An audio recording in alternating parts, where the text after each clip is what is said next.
So, you know, if you've been here a while, we've been welcoming in these great guest speakers from Bayside Church in California, which we have loved. And the very first one that came about half a year ago, I don't know, was Pastor Ray. And Pastor Ray is the founder of Bayside Church, the senior pastor, leader there over these other pastors.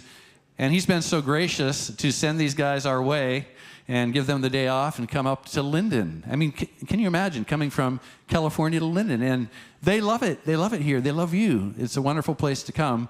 But we're excited that Ray is here, so would you welcome Pastor Ray to the platform today? All right. Hey, by the way, don't go anywhere for a second and just stand right up here. So first of all, it's great to be back.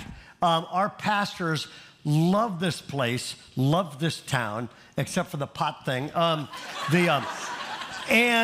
the weather here is amazing. And we've been here the last few days.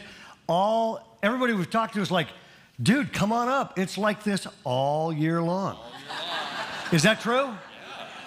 You're not lying in church. I also want to say this. Our pastors have had a blast up here so far, and they'll just keep coming back. Are they doing okay? Yeah. Good. We just bought them all. Good. We just bought them all their first Bible, so it should get better. And one of the things I love about this place is this guy. My friend, you are rare. We have a lot of pastors, a lot of connections to them. You love God. You love people. You're pastoring a large church, and you've stayed very humble. The first thing that happened to me, I walked into this morning, walked in the men's restroom, I washed my hands, and guys, should not talk to other guys in the men's restroom, by the way, but this guy comes up and he goes, I've been looking forward to telling you this, and he goes on and on about how amazing Kurt is, how humble he is, and that's all I hear up here, okay? And so I just wanted to say, I hope you know how good you have it, having this guy around. So, my friend, you're awesome. So, love you, bro. Love your pastor, except for the pot thing. Now, did you all get this on the way in? Y'all get this? Great. I'm going to come out swinging, okay? My wife, Carol, is right here. Our daughter, Christy, and her husband, Joey's right here. Carol and I have been married 40 years. And thank you, both of you. And we've been married 40 years, and we were living in Chicago. We had a boy, and then we had another boy, and we thought, okay, we're done. And then, surprise, Carol contracted pregnancy a third time.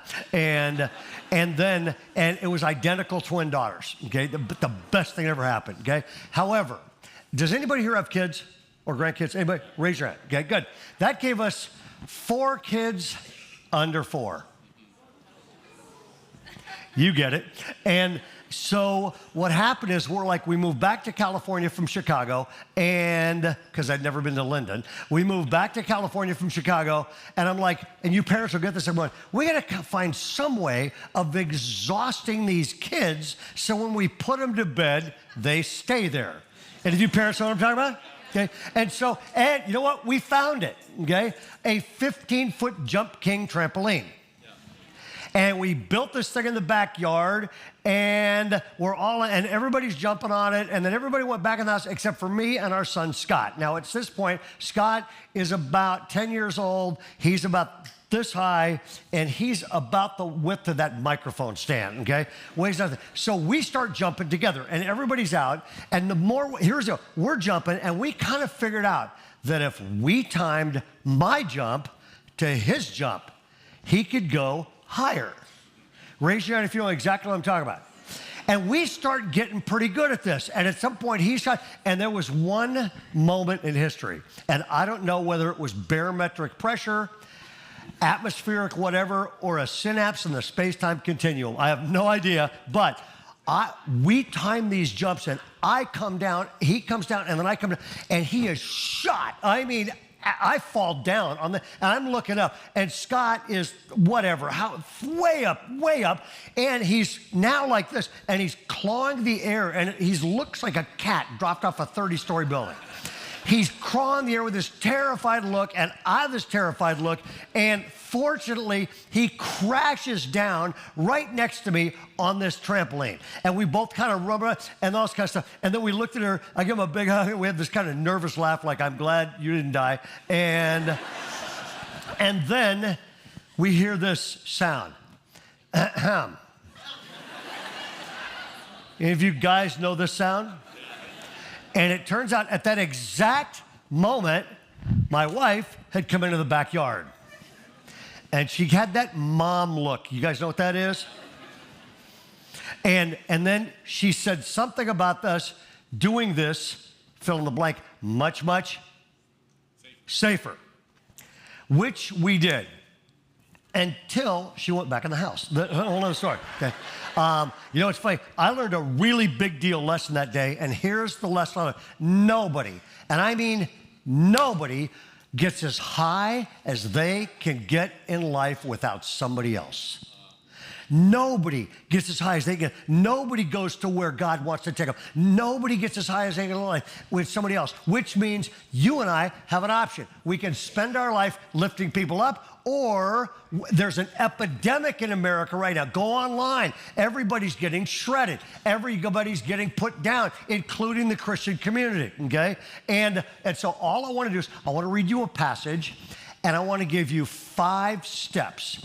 These 5 steps changed everything, and if you will take these 5 steps, they will change everything. This is your worldview. These things will determine whether you live with hope or whether you're racked with discouragement, whether you live with anxiety or whether you can take a breath and trust God. These 5 things change your worldview, and when you put them into action, it actually triggers miracles, okay? Now, this passage is so good. I'm going to read it to you, okay? And then if this gets too good, grab the person next to you. All ready? Mark chapter 2, okay? A few days later, when Jesus again entered Capernaum, the people heard he'd come home. And he's either at his house or Peter's house, okay?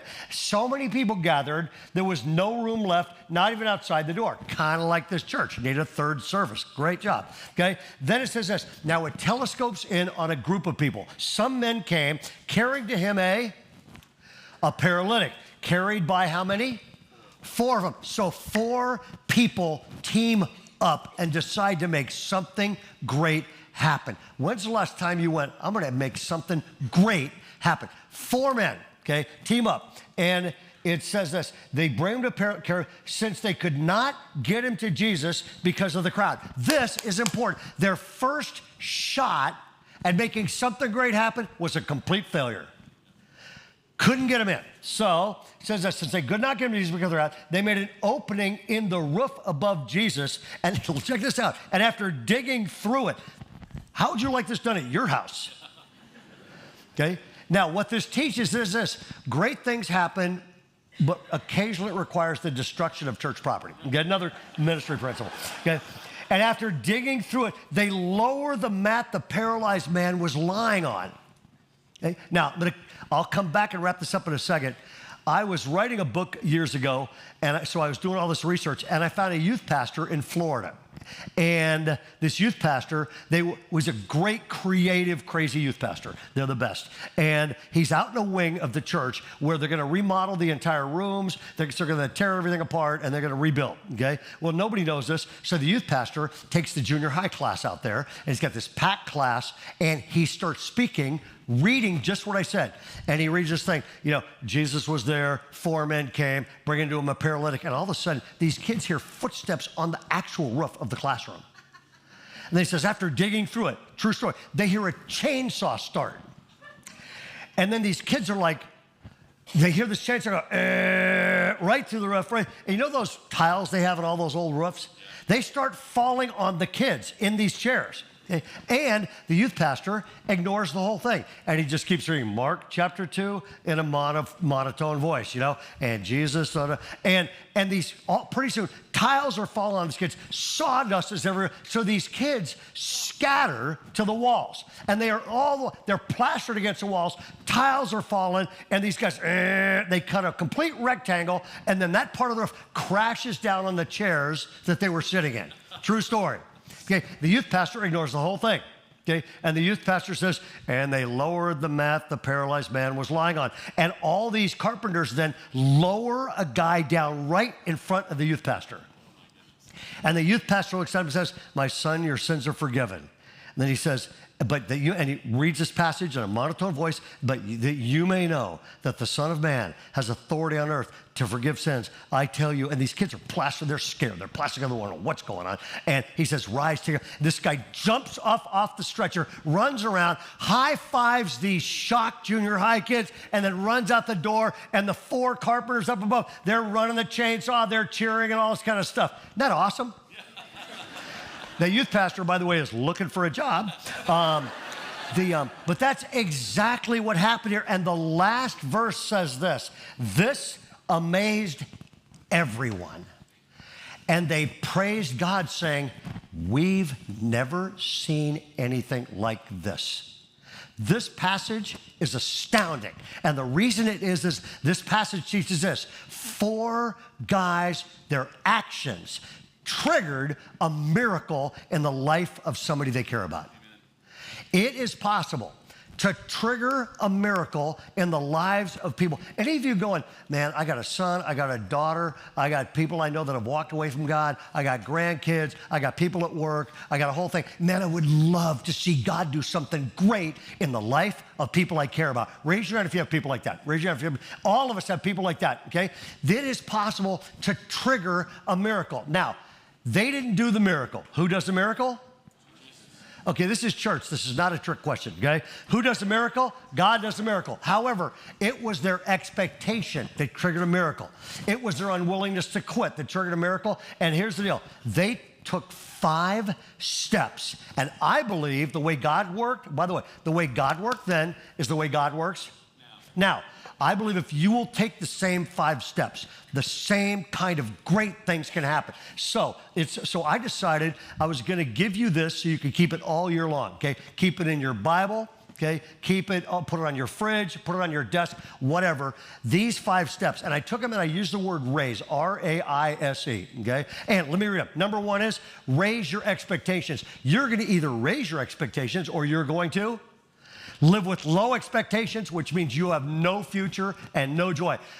Second one is this: anticipate obstacles. Okay, we'll come back to that. Third is increase contact, because the closer you are to a person, the greater. There's no impact without contact. Okay. Fourth is this: start serving.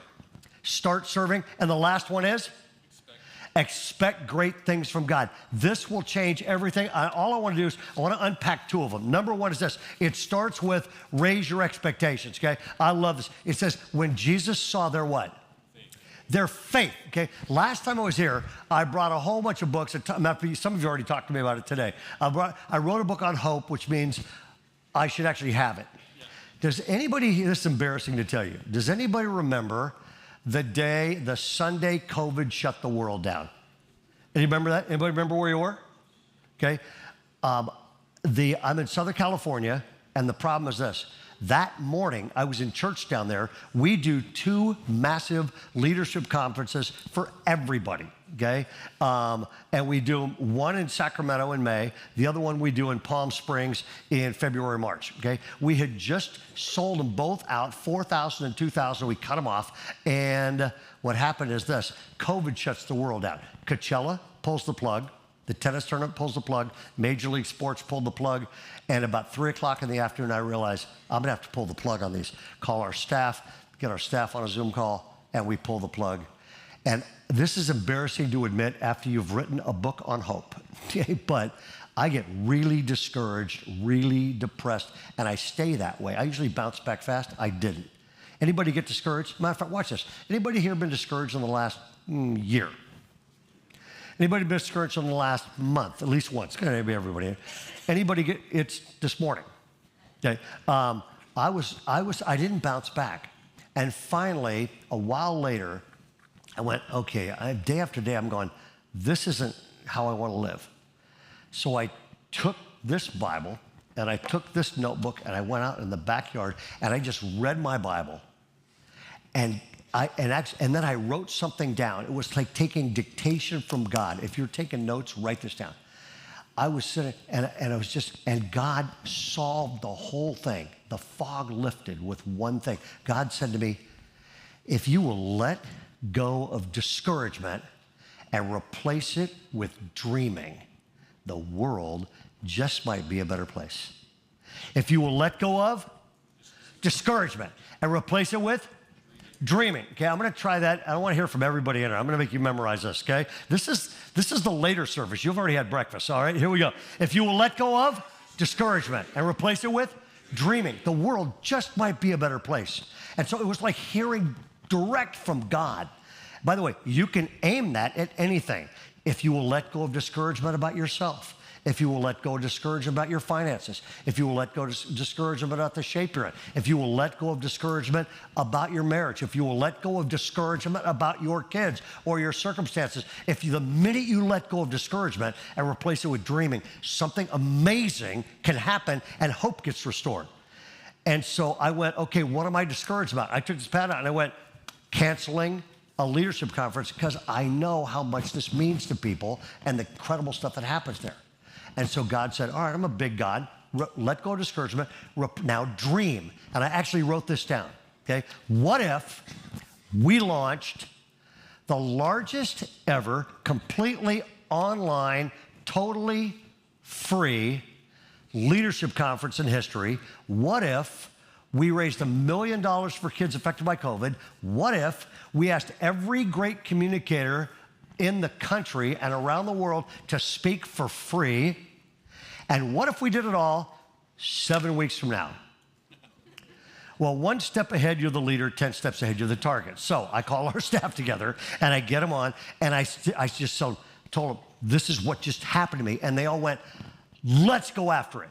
So we went after it, put the thing together. It is 7 weeks later, and we're unleashing this thing. We've set up a full studio at Bayside. Looks kind of an ESPN-like set, and I'm in the set. We got a couple people next to me, and then we're cutting to different things for different teaching things, stuff like that. And the problem is this, okay? In church, I can see you all. When you're on a camera, you're like, is mom listening? Is this a giant waste of time? Now, I was hoping there were at least 6,000 people at some point going to join this conference. But at this point, I'm kind of going, there could be 6 people. This might have been a giant waste of time, waste of money, who knows? But God had given me this thing. And so we go on for a half an hour, we cut to a great teaching video, and then I say to the producer in the headset, I say, hey, can you get me, is anybody listening? And she said, I'll slide it over because you're on camera. So she slides this piece of paper over, and I looked down at it, and folks almost started crying because I had went back to, if you will let go of discouragement and replace it with dreaming, the world just might be better. I looked down because I'm hoping there's like 6 people or 60 or 600 or 6,000. I looked down, and it said there are currently 242,000 individual distinct devices tuned into this conference right now. Most of these settings, there's more than one person, so our lowest estimate is there are 500,000 people around the world that are tuned into this conference right now. I get choked up. The next thing sent me over the edge. I keep reading, I'm going, and there are currently people listening from 42 different countries, okay? And countries like Canada. And then countries like Afghanistan, Pakistan, Saudi Arabia, where the gospel of Jesus Christ can't even get there, people are tuned in to this Christian leadership conference. And I sat there, I got all choked up at this table, and then I went, man, if you will let go, just let God speak to you. If you will let go of the destructive power of discouragement in your life and replace it with dreaming, you become different. And then everything can become different, because when you let go of discouragement and you replace it with dreaming, it unleashes the promises and power of God in your life. Got that? That's a really big deal. Okay, now I got to keep moving. I have like 3 seconds left. Number 1, raise your expectations. When Jesus saw their faith, when he sees you do this, something springs into action. Number 2 is this: anticipate obstacles. I love this. They're like, let's get this guy to Jesus. Go over, it's packed. They can't even get through so their first try fails. Okay, would you write this down? Okay, if you assume it's going to be easy, you're going to quit when it gets hard. If you assume it's going to be easy, you're going to quit when it gets hard. Okay, try this on for size. Okay, raise your hand if you're married. Keep it up, keep it up, keep it up. Raise your hand if you're married, okay? Raise your hand if you've ever in the history of your marriage had a fight or argument. Raise your hand if you had at least one of those in the last year. Raise your hand if you've had one this morning. Good, we can help, okay? If you assume marriage is going to be easy, you're going to quit when it's hard. If you assume church and serving at church is going to be easy, you're going to quit when it's hard. If you assume business, if anything you assume is going to be easy, you're going to quit when it gets hard. They're going, hey, this didn't work. Let's go cut a hole in the roof. In other words, they did not let failure stop them. They do not let past failure stop you from having a great future. I'm going to keep going. Number one, raise your expectations. Number two is anticipate obstacles. Number three is increase contact. These guys just stayed connected to this person. The closer you are to a person, the greater your potential for impact, okay?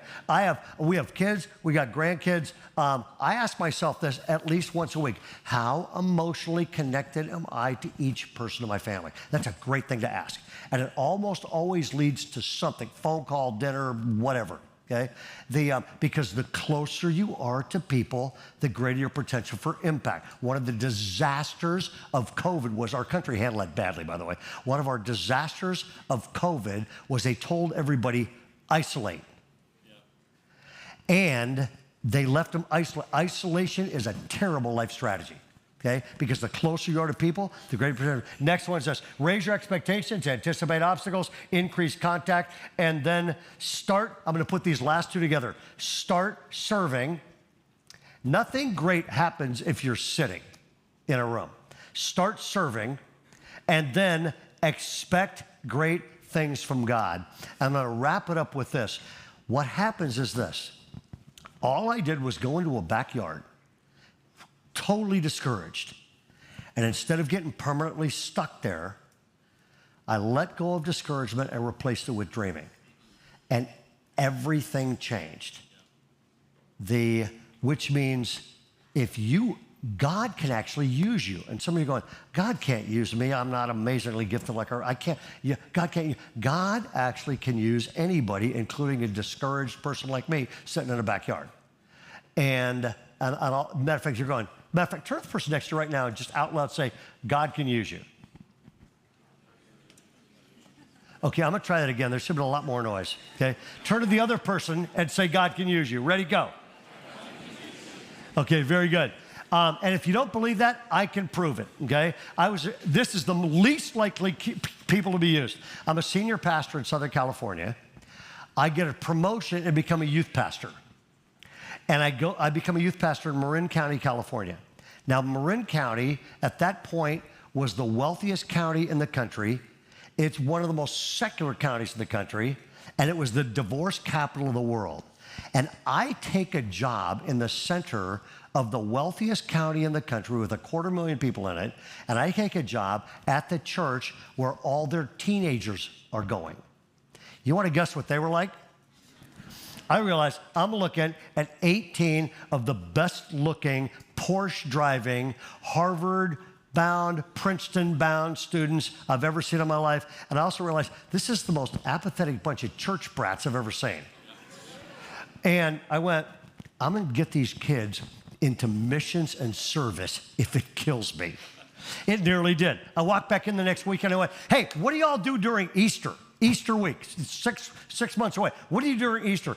And then I didn't let him answer because I gave him this manipulative, we're going to be used by God. We're going to go to Mexicali, Mexico. We're going to live with 1,000 other people. And then every day we're going to go to this village and we're going to rescue people. We're going to build churches down there. We're going to unleash kids. We're going to take care of these hurting kids down there. And I gave him this hour-long manipulative pitch about going to Mexico. And at the end of that pitch, I said, all right, who's going with me? And 18 straight kids said no. No. I said, what do you do during Easter? You don't get it, right? We ski. We ski together. We ski in Aspen. We ski in Vail. We ski in we ski. Except for one girl, a high school sophomore named Laura, said, oh, last Easter, we flew to Paris and shopped. And she said it like, didn't everybody? Raise your hand if you do. And so it took 6 months of motivating, challenging, outright lying. Because finally, after 3 months, these guys are going, look, Ray, man, we get it. We know we should go, but you don't get it. We ski together. It's a tradition. And I'm saying stuff like, bring your skis. The skiing in Mexico in April is off the chain, okay? Well, April arrives, and we have 38 high school students bound, gagged, and handcuffed and on their way to Mexico, and most of those kids have still not recovered from the trip to Mexico. They get there, we headquarter with 1,000 other people, but the minute we get there, they see 4 guys laying a friend of theirs down by the side of the road, no arms, no legs, evidently 4 amputations. And they start going, what happened? And I'm saying stuff like, I don't know, maybe he didn't have enough money to get medical help in time. And people living in cardboard shacks got out of multiple families in a cardboard shack, okay? And people whose kids are little kids, little babies, ribs are sticking out because they couldn't afford $10 to get them to a doctor. But the big shocker was this. We get there on Saturday, headquarter with 1,000 other people. We then have this chapel thing. And then on Sunday morning, we're going to find our church for the first time ever. And these kids, their first ever mission trip. And we drive to this church and we get out this church. And it was crazy to get there because the directions were bad. It was like, turn left at the donkey. Well, the donkey moved. So we finally, after an hour dirt road, middle of nowhere, we pull up and we're like, there it is. And the second we pull up, I realize something's terribly wrong. Where there's supposed to be a church and you're going to have worship together and then you're going to have lunch and then team up with this church to bring the love of Christ to their community. Instead of that, it's a burned out church building. And now I have 38 kids looking at me going, way to go, Ray. And I'm thinking the same thing until I hear noise on the inside of the building. And so I go, wait here. And I sneak around to the back of this building, and I look through this burned-out window, and here's what I see. This young, tough-looking Mexican national pastor, and he's preaching his heart out to 9 very discouraged people sitting on these charred benches. Now I'm going, they had no clue we're coming. What do we do? What's polite? Do we go in? Do we stay out? And I thought, we just drove 1,000 miles, man. Let's go to church. So I waved these kids over to the back of this church. And we all get in there, and then all of a sudden, in the middle of nowhere, Mexico, 38 white yuppies from Marin County file in the back of this guy's church. He's so shocked, he just freezes. And then he gets real intense, and he looks at these kids, and he goes, ¿Qué pasa? Which translated means, what are you yuppies doing here? And we had this kid who spoke Spanglish. And he said to this pastor, and the pastor understood, he said, we're Christians, we're from the U.S., we're here to help and serve. Hear that phrase, serve? We're to help and serve. They'd never done this before, never said that. We're to help and serve in any way we can. Well, the pastor understands this, and he gets real emotional, and he almost is like, he's looking like this, he's like tense. And he looks at these kids, and I mean, you could have cut the tension with a knife. Our kids are looking at him. He's glaring at us. These poor 9 people don't know what to do. And our kids are starting to get scared. And then he says, and we found out later, there was a gang in the village. He said, they burned our church down 6 months ago. And then he looks right at our teenagers who've never done anything like this. And he says, and for 6 months, we've been praying that God would send help, but we'd given up any hope help would ever arrive, but here you are. And these kids are like stunned silent for the first time ever. And every church has a big mouth person. Garrett. Every church has a big mouth person, Toby. And we had this kid, okay? This kid, Matt, goes, he's not a humble kid. He hears this, we're here, they prayed, I'm here. He goes, guys, we're an answer to prayer. That was their theme. They walked around all week high-fiving each other going, answer to prayer. You know what's interesting? Back home, they caused prayer. Down here, they were an answer. We had these beautiful, gorgeous Marin County high school girls, some who'd never even seen dirt. Okay?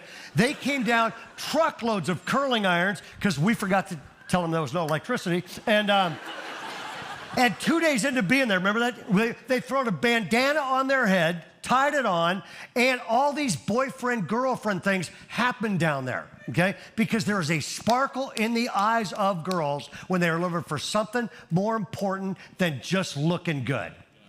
They're way more attractive. And with these useless guys down there too, they learned the third day, we bought all the lumber and we rebuilt the entire church in 4 days, which didn't do any good anyway, because by the end of that week, so many people were coming to the service at night, we had to move the entire thing outside so that Jesus, our kids are speaking, they're leading worship, they're leading people to Christ, they're passing out Bibles. It was amazing. They get back home and their friends go, man, nice tan. Where'd you go? Vail? Aspen? No. Where'd you go? Mexico. What'd you do in Mexico? An hour later, their friends are running away to try to get to class. They're following going, I built a church. I'm an answer to prayer. Okay? People, I got to wrap this up. As long as I live, I will never forget being in the middle of nowhere, Mexico, with 38 apathetic, bored out of their mind church brats who have been transformed, because here's what happens. The second you decide, I'm going to let go of discouragement. The second you decide, I'm going to replace it with dreaming. The second you do that and you go, I am going to use my life to make an impact, you wake up and discover you have become the answer to somebody else's prayer. Why would you want to live any other way? Amen. All God's people said, amen. It's an honor to be here. Thanks for listening.